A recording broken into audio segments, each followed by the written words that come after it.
नमस्कार, माया वेब में आपका स्वागत है। भारत में कितने दशकों से जनसंख्या नियंत्रण करने की बात चल रही है, फिर भी भारत ठोस कानून जनसंख्या नियंत्रण को लेकर नहीं बना पाया है। लेकिन इसी बीच चीन के 3 चाइल्ड पॉलिसी लाकर सबको सोचने के लिए मजबूर कर दिया है, जबकि चीन ने पहले से ही कानून बनाकर जनसंख्या को नियंत्रण करने में सफल भी हो गया था और आदर्श जन्म दर प्रतिशत जो लगभग 2.1% है, उससे भी नीचे लाकर 1.3% पर खड़ा कर दिया था। तो फिर उसे अब क्यों उसकी जनसंख्या को बढ़ाने की ज़रूरत पड़ी? क्या भारत अभी कुछ समय के लिए फिर से चीन के नीति को देखते हुए इस पर पुनर्विचार करेगा? वर्तमान में चीन की जनसंख्या लगभग 144 करोड़ है, वहीं भारत का जनसंख्या 139 करोड़ के लगभग है।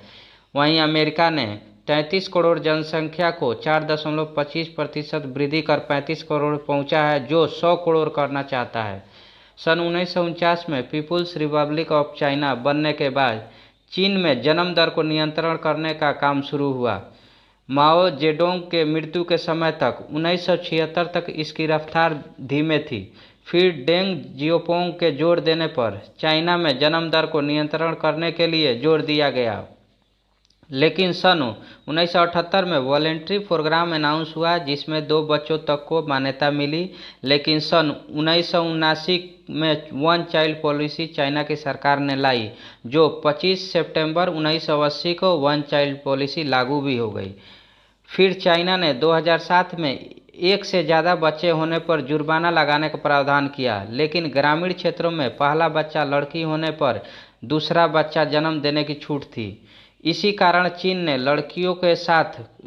लड़कियों के साथ काफ़ी दुर्व्यवहार हुआ। बहुत को बलपूर्वक गर्भपात करा दिया जाता था। बहुत सारे लोग लड़कियों को ऐसे ही किसी असुरक्षित जगह में छोड़ देते थे, जिससे उनकी यौन शोषण भी होता था।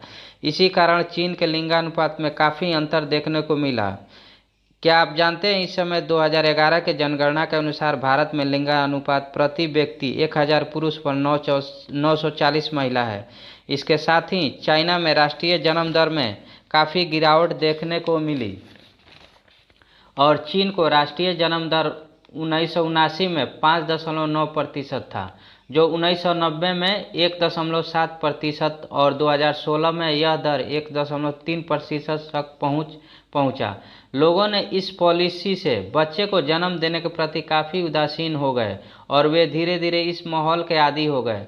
फिर अन्य बच्चों के खर्चे के बदले सिर्फ एक बच्चे या अपने आप पर खर्च और ध्यान देने लगे। इसके साथ ही दिन प्रतिदिन महंगाई भी बढ़ रही थी समय के साथ।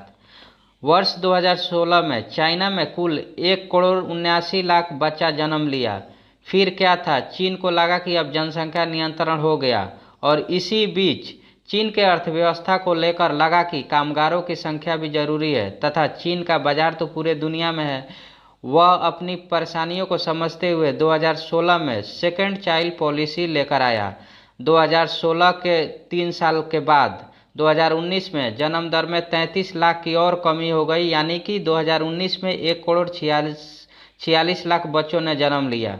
उसके बाद 2020 में यह जन्म दर 1,20,00,000 रह गई थी, जो चीन का जन्म दर 1961 के जन्म दर के बराबर था।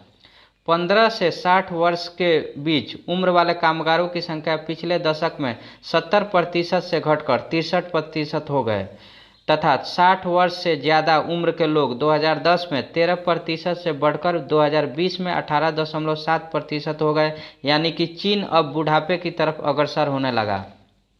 ऐसा माना जाता है कि चीन में 2025 से 2030 तक चीन की जनसंख्या 145 करोड़ से घटकर 125 करोड़ हो जाएगी। कुछ ऐसी ही स्थिति अमेरिका में भी है। अमेरिका में जन्म दर 112 साल के रिकॉर्ड निचले स्तर पर पहुंच गई है। कुछ समय पहले तक अमेरिका में राष्ट्रीय जन्म दर 2.1% थी, जो अभी घटकर लगभग 1.6% हो गई है।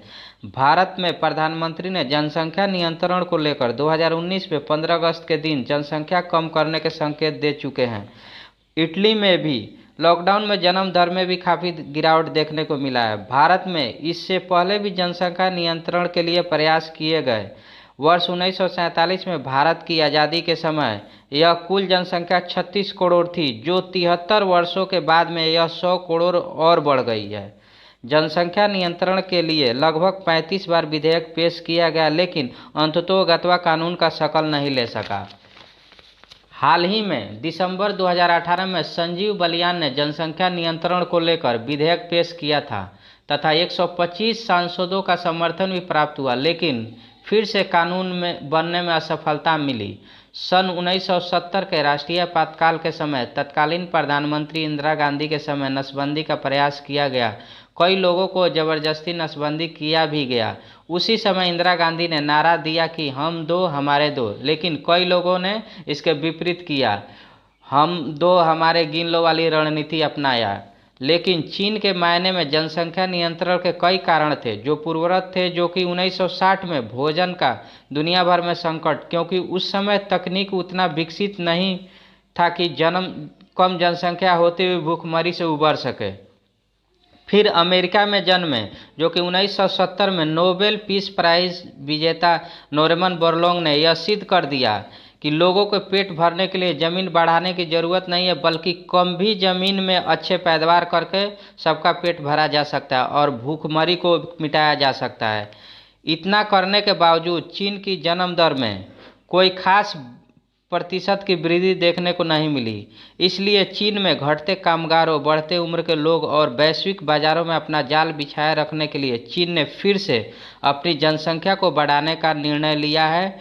इसी को ध्यान में रखकर चीन ने इस साल 2021 में तीसरा बच्चा को लेकर एक नीति लाया है, जिसको थर्ड चाइल्ड पॉलिसी कहा गया है। अगर इस नीति के कारण चीन अपनी जन्म दर को बढ़ा नहीं पा रहा है तो उसके सामने फिर नई चुनौतियां खड़ी हो जाएंगी, जिसमें वह ज़्यादा कामगार नहीं होने से उसके राष्ट्रीय आय में वृद्धि नहीं होगी और सरकार के पास टैक्स से मिले पैसों की किल्लत आने लगेगी, जिससे कि वह सरकारी विभिन्न कल्याणकारी योजनाओं को सुचारू रूप से नहीं चला सकेगा तथा नई योजनाओं को भी धन की कमी होने के कारण लागू करने में दिक्कत आएगी और उसका वैश्विक स्तर पर फैला हुआ व्यापार धीरे धीरे सिमटने भी लगेगा तथा चीन में धन की कमी के वजह से चीन के बाजार में भी मंदी आ सकती है और हालात खराब होने लगेंगे।